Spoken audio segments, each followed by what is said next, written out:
The Grand Council chamber of the Galactic Alliance buzzed with barely contained laughter. Massive alien representatives from 30 different spacefaring civilizations sat in their enormous chairs, some nearly 20 feet tall, others even larger. Their eyes were all fixed on the central display, showing a human fleet approaching the Council's space station. "Those can't be their actual warships," rumbled Admiral Stone of the Rock People, his crystalline body gleaming under the chamber lights. "They look like escape pods compared to our vessels." The human ships indeed appeared tiny on the display. While the smallest council member ships stretched nearly a mile in length, the approaching human vessels barely reached 1,000 feet. The largest human ship, marked as their flagship, was smaller than most council species support craft. "Ambassador Jones will be here shortly," announced the council's eye. "The human representative requests proper diplomatic protocol." More chuckles echoed through the chamber. Captain Light of Stars, a being made of pure energy contained in a massive environment suit, spoke up. "We should be grateful they made it here at all in those tiny vessels. One solar wind could blow them off course." The chamber doors opened, and Ambassador Thomas Jones walked in. He was an average-sized human male in a neat blue uniform, looking even smaller among the giant alien representatives. He walked with confidence despite being dwarfed by everything around him. "Honorable members of the Council," Jones said, his voice clear and strong. "Earth thanks you for this opportunity to join the Galactic Alliance. We bring greetings and hopes for peaceful cooperation." Admiral Stone leaned forward, causing his crystal throne to creak. "Ambassador, surely these aren't your actual military vessels. Where is your real fleet?" Jones smiled politely. "What you see is indeed our current expeditionary force. Earth sends its finest ships and crew members." The chamber erupted in poorly concealed laughter again. Even the usually diplomatic plant people swayed their vine-like appendages in amusement. "Ambassador," said Supreme Commander Thunder, a cloud-like being who commanded the Council's combined fleets, "your vessels are smaller than our civilian shuttles. How do you expect to contribute to the Alliance's defense forces?" Jones remained perfectly calm. "Size isn't everything. Supreme Commander, human engineering has its own unique advantages." "Like what?" asked Captain Light of Stars. "Being able to hide behind asteroids." More laughter followed, but Jones didn't flinch. "We prefer to demonstrate rather than boast. If the Council accepts Earth's petition, you'll have plenty of opportunities to see human capabilities firsthand." The Council President, a massive being of living metal named Eternal Chrome, raised his hand for silence. "While we appreciate Earth's interest in joining the Alliance, we have concerns.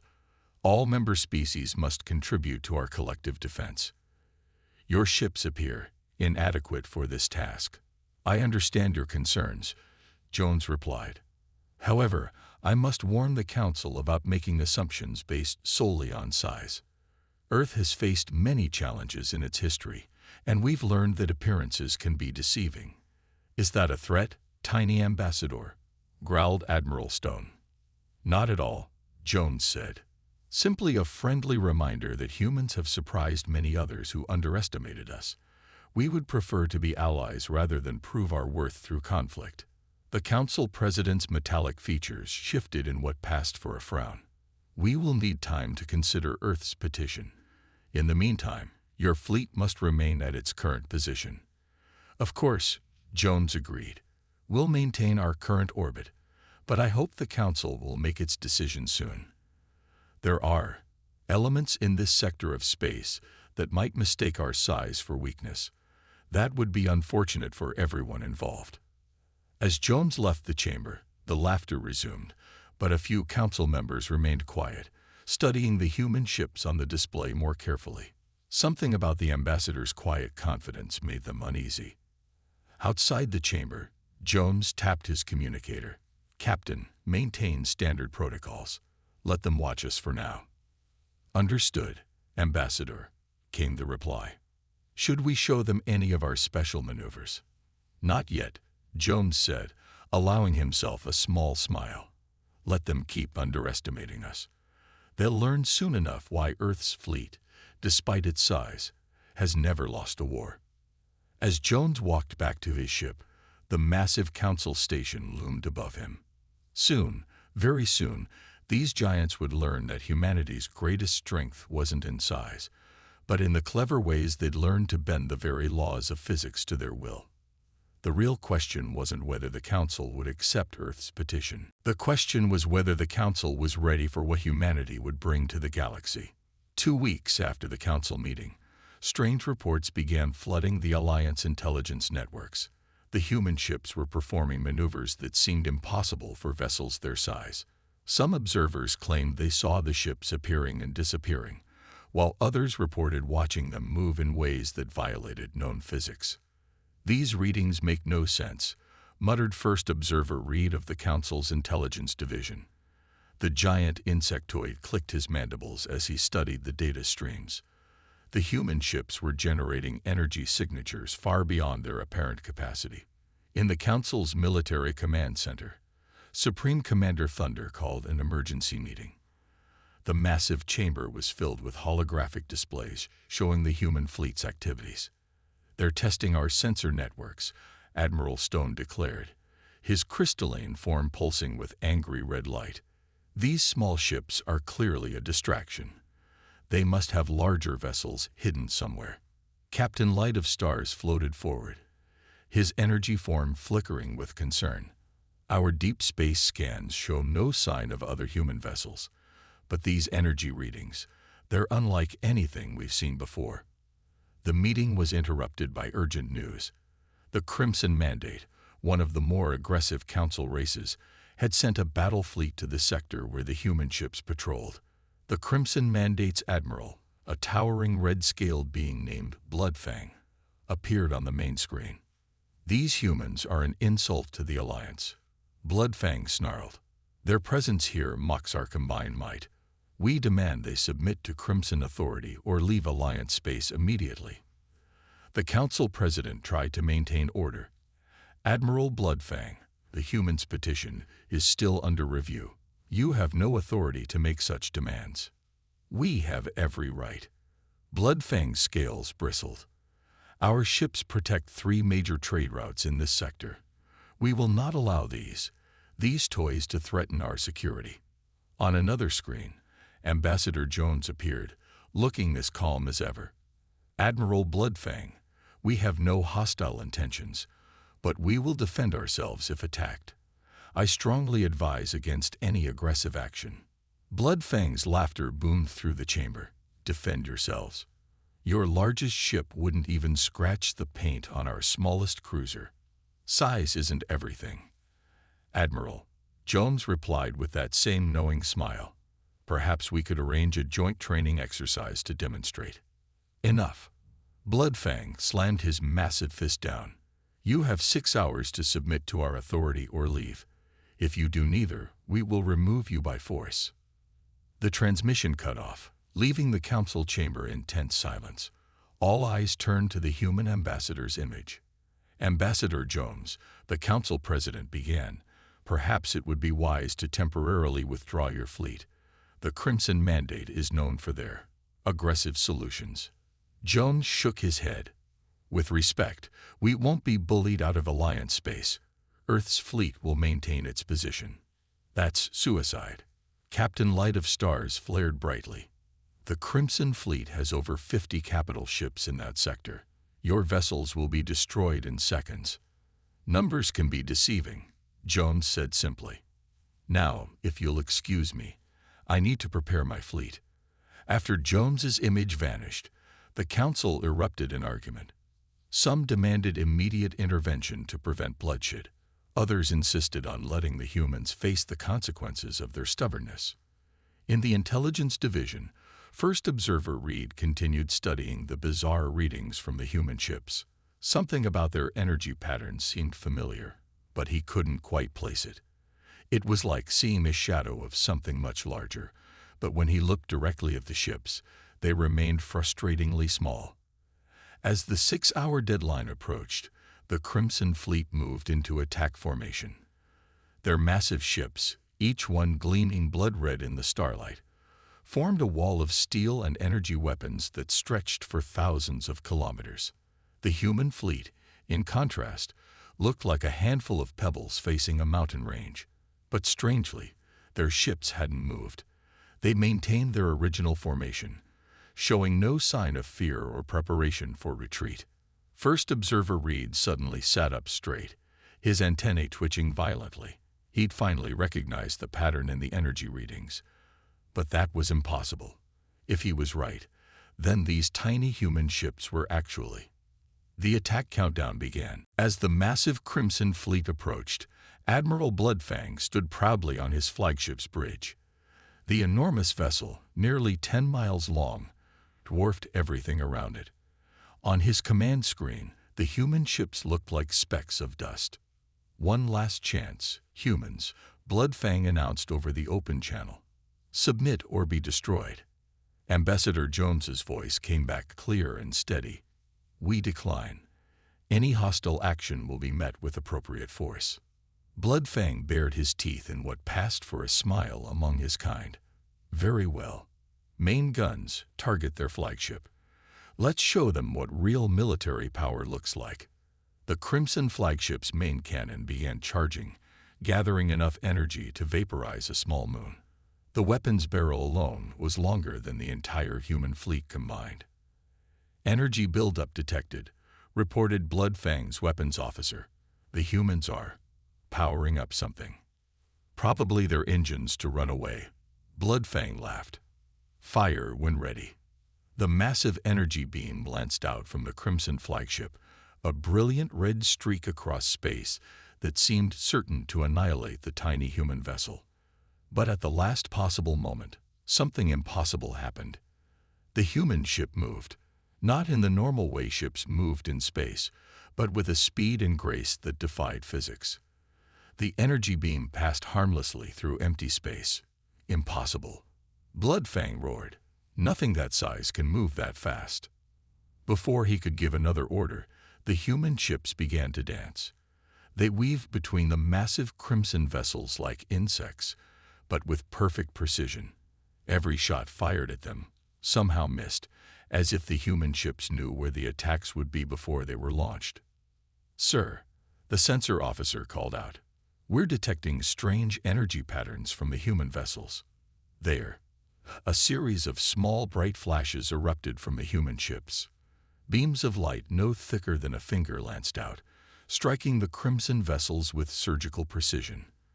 Where they hit, the massive warship's shields simply disappeared. "What are they doing to our shields?" Bloodfang demanded. "Unknown, sir. The energy patterns don't match anything in our database." The human ships continued their impossible maneuvers, systematically disabling the shields of every Crimson vessel they passed. They moved in perfect formation, as if the tiny fleet was actually one organism with many parts. Bloodfang slammed his fist on his command console. "Launch all fighters. Surround them. Nothing that small can evade everything." Thousands of Crimson fighters poured out of their carrier ships, creating a web of metal and energy that should have trapped anything trying to move through space. The human ships responded by doing something even more impossible. They split up. Each human vessel now moved independently, yet still in perfect coordination. Where one ship went, another was already covering its position. They flowed through the fighter screen like water through a net, and anywhere they passed, Crimson fighters lost power.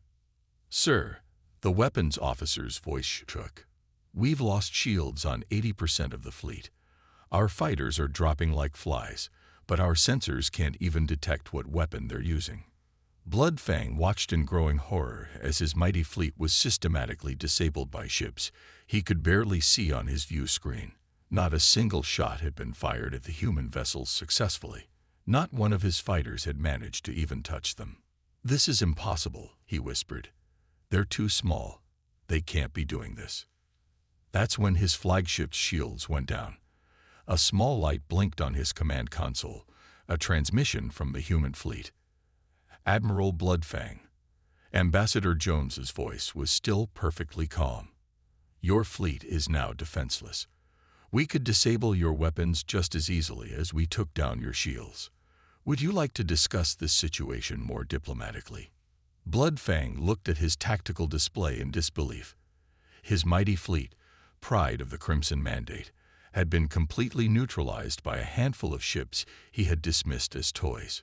"How?" was all he could ask. "Size isn't everything, Admiral," Jones replied. "Sometimes the smallest package can contain the biggest surprises." Now about those peaceful negotiations. In the Council observation chamber, the gathered representatives watched in stunned silence.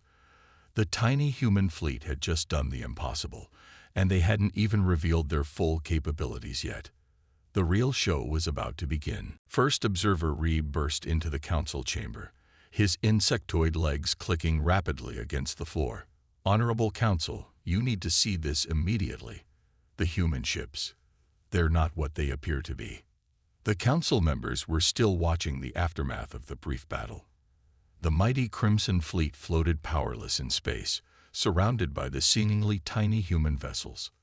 "We've all seen enough," Admiral Stone rumbled. "These humans have some kind of advanced shield penetration technology." "No," Reed interrupted, breaking all protocol. "It's much more than that. Look at these energy readings. The human ships aren't small at all. They're using compressed space technology." The chamber fell silent.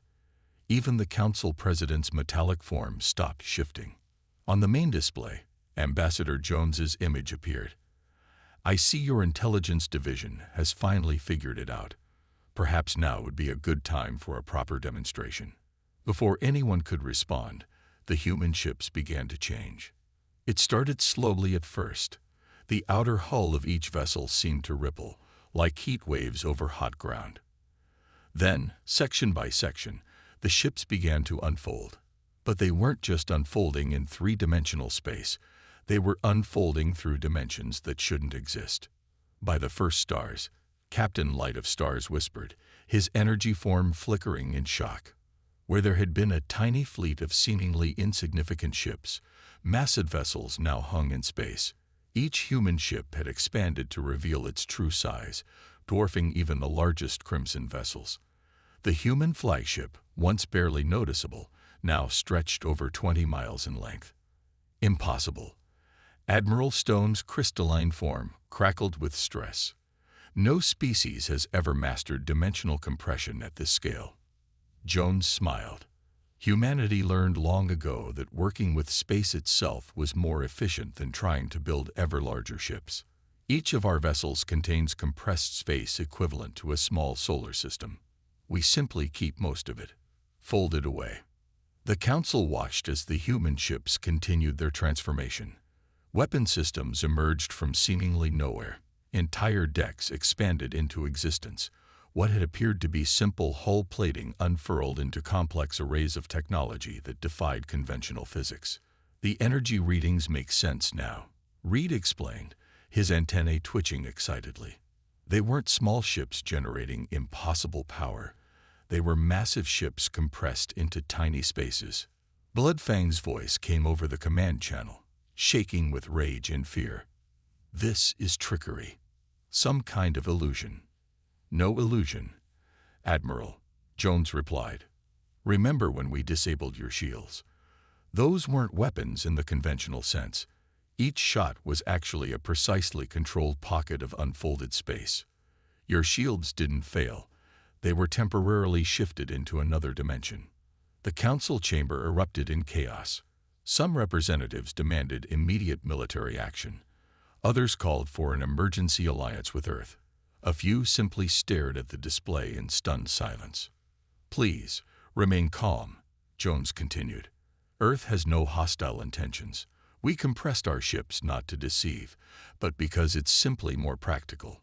Why build massive vessels that strain structural integrity when you can simply fold space itself?" The council president raised his massive hand for silence. "Ambassador Jones, why reveal this now? Why not show your true capabilities from the beginning?" Jones' expression turned serious. "Would you have believed us? Sometimes showing is better than telling. We hope to avoid this demonstration, but Admiral Bloodfang's actions forced our hand. On the display, the human ships began to fold again, shrinking back to their previous size. The process was beautiful to watch, like watching a flower close its petals in reverse, if the flower existed in multiple dimensions at once. "We still wish to join the Alliance," Jones said. "Earth has much to offer, and much to learn from other species, but we wanted to be clear about our capabilities before proceeding further." The Council President looked around the chamber, meeting the eyes of each representative. They all knew that everything had changed. The galaxy's balance of power had just shifted dramatically. "Ambassador Jones," the President said finally, "I believe it's time to restart our membership discussions, on more equal terms this time." Jones nodded, and his small ship, which they now knew wasn't small at all, moved into position near the Council station. The real negotiations were about to begin. The days following the human fleet's revelation threw the Galactic Alliance into chaos. Emergency sessions filled the Council chamber as species after species tried to adjust their strategies and policies to account for humanity's dimensional compression technology. "We must ban this technology immediately," thundered General Rock, a younger member of the Rock people. "It gives them too much advantage." "Ban it." Captain Light of Stars flickered with amusement. "We don't even understand how it works. How can we ban something we can't comprehend?" The Council's scientific division had been working around the clock, studying the sensor data from the human ships. Their findings only created more questions than answers. In his private chamber, the Council President met with Ambassador Jones. "Your revelation has caused quite a stir, the massive metal being observed." "Change often does," Jones replied, sipping from a cup of coffee that looked tiny in the massive chamber. "But I noticed the Crimson Mandate has suddenly become very interested in peaceful negotiations." Indeed, after their fleet's embarrassing defeat, the Crimson Mandate had withdrawn all their ships from the sector. Bloodfang had been quietly relieved of his command, replaced by a more diplomatic admiral. Suddenly, alarms blared throughout the station. The President's screen lit up with urgent reports. 3 separate border incursions, the President announced. "The Storm Raiders are testing our defenses, thinking we're distracted by recent events." Jones set down his coffee cup. "The Storm Raiders? I've read about them. Pirates and raiders, operating from hidden bases in the nebula regions." "Correct. They typically avoid major conflicts, but they're opportunistic." With the Crimson Fleet's withdrawal, the President's metallic features shifted in concern. "Perhaps Earth could help," Jones offered, "a practical demonstration of how we can contribute to Alliance security." Before the President could respond, more alarms sounded. The Storm Raiders had simultaneously attacked 3 Alliance trading posts. Their fleet of sleek, dark ships moved with practiced precision, striking hard and fast. "They're using the nebula's radiation to mask their movements," the President observed. "Our sensors can't get clean readings through the interference." Jones smiled. "Radiation isn't a problem for dimensional sensors, Captain, if you please." On the main display, the small human fleet began to move. They accelerated toward the nebula, still in their compressed state. As they approached the roiling gases, something new happened. Instead of fully unfolding, the human ships partially expanded, revealing arrays of sensors and weapon systems while maintaining their small profile. They slipped into the nebula like needles through cloth. "Fascinating," the President murmured. "Partial compression allows you to maintain maneuverability while accessing your advanced systems." Inside the nebula, the Storm Raiders found themselves in an unprecedented situation. Their sensor-blocking tactics, perfected over years of successful raids, meant nothing against the human ships. The dimensional sensors cut through the interference like it wasn't there. "Target locked," came a calm voice over the command channel. "Permission to disable their propulsion systems." "Granted," Jones replied. "Minimal force, please. We want to make friends, not enemies." The human ships moved through the nebula with impossible precision, their partially unfolded weapon systems firing short, controlled bursts. One by one, The storm raiders found their engines mysteriously shutting down. "How are they finding us?" one storm raider captain demanded over an open channel. "Nothing can see through this soup." When you can fold space, Jones explained to the watching council members, seeing through a little nebula is child's play. Within 20 minutes, the entire storm raider fleet had been disabled. Not a single shot had been fired at the human vessels, and no lives had been lost. Back in the council chamber, the mood had shifted dramatically. The same representatives who had been calling for bans and restrictions now watched with growing interest as the human ships efficiently rounded up the disabled raiders. "Perhaps," Captain Light of Stars suggested, "instead of fearing this technology, we should be learning from it." The council president turned to Jones. "You mentioned Earth was willing to share some of its technological insights."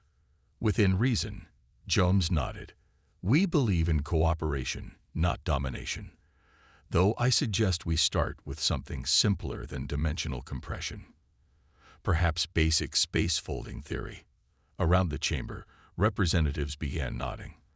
The Storm Raiders' quick defeat had demonstrated something important. Humanity's technology wasn't just powerful, it was precise, controlled, and used with restraint. The galaxy was changing, and humanity was leading the way.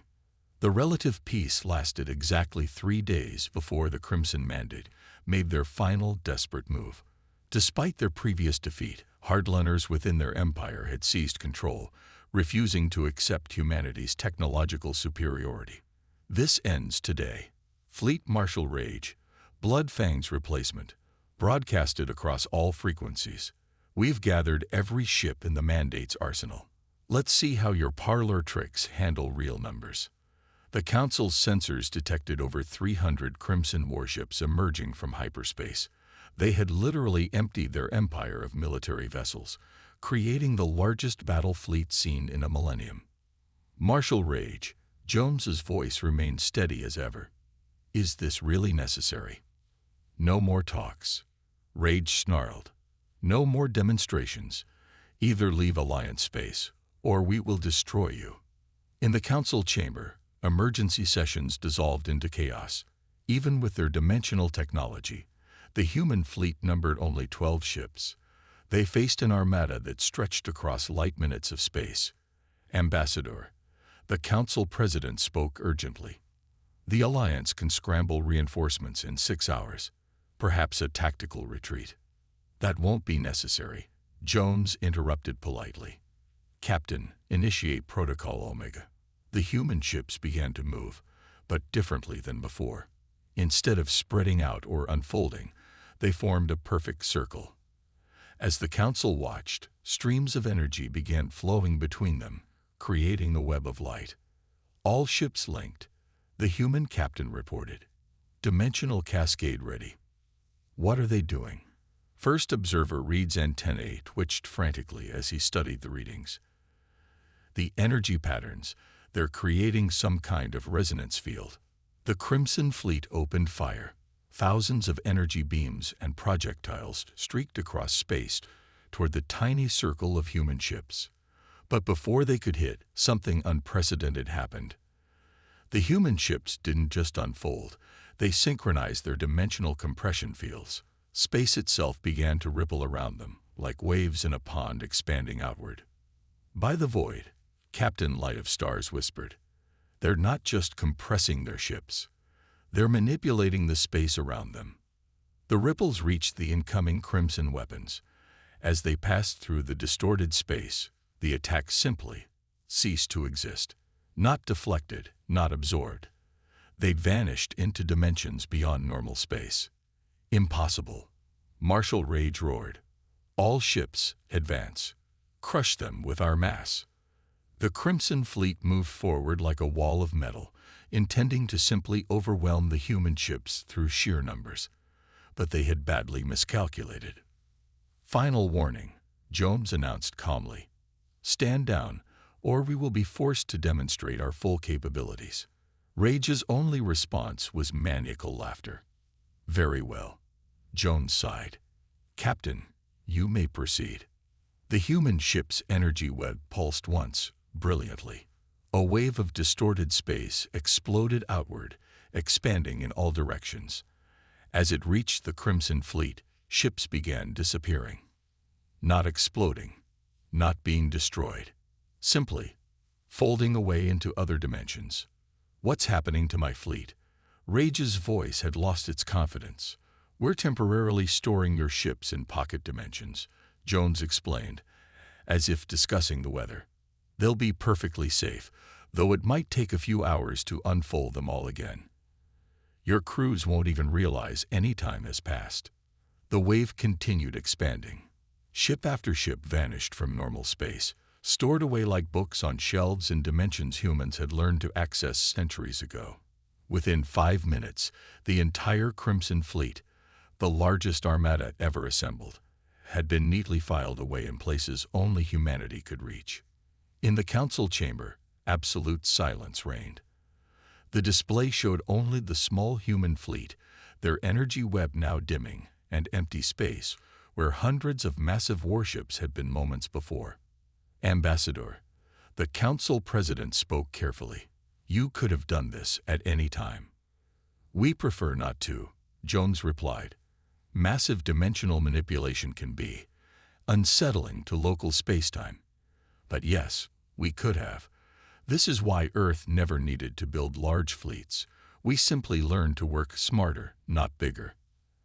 As the council members stared at their displays, a new understanding dawned. Humanity hadn't just mastered new technology. They'd completely changed the rules of space warfare. Size, numbers, conventional weapons, none of it mattered against a species that could fold space itself. The age of massive fleets was over. The era of dimensional warfare had begun. 1 month after the Crimson Mandate's failed attack, the Galactic Alliance had changed dramatically. The council chamber, once filled with mockery of human ships, now buzzed with excitement as Ambassador Jones prepared to sign Earth's membership treaty. "Before we proceed," the council president announced, "the Crimson Mandate's new leadership wishes to speak." The massive display showed a new face, Peace Speaker Dawn, who had replaced the disgraced military leadership. Her scales shimmered with a gentler shade of red than her predecessors. "On behalf of the Mandate, I officially apologize for our actions," Dawn said, bowing her head. "We have learned a harsh but valuable lesson about judging others by their appearance." Jones nodded graciously. "Apology accepted. I understand your engineers have been especially interested in our basic space folding principles." "Yes," Dawn admitted, with what passed for a smile among her kind. "We've already begun redesigning our civilian ships using the principles you shared. The ability to compress cargo spaces alone has revolutionized our transport systems." Around the chamber, other representatives nodded in agreement.